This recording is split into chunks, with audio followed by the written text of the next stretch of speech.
Hello friend, আজকে আমি আপনাদেরকে দেখাচ্ছি সিপিন ওয়ালেটে আপনারা কিভাবে বিএসসি ওয়ালেট অ্যাড্রেস অ্যাড করবেন।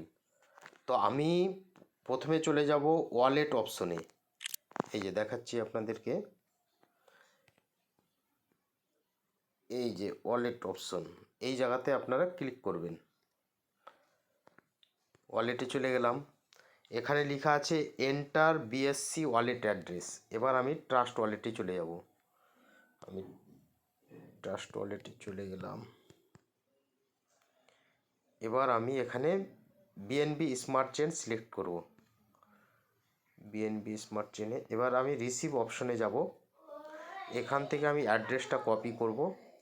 দেখেন অ্যাড্রেসটা কপি করে নিয়েছি। এই যে দেখেন, এটা কপির অপশন, এখানে আপনার কপি করবেন।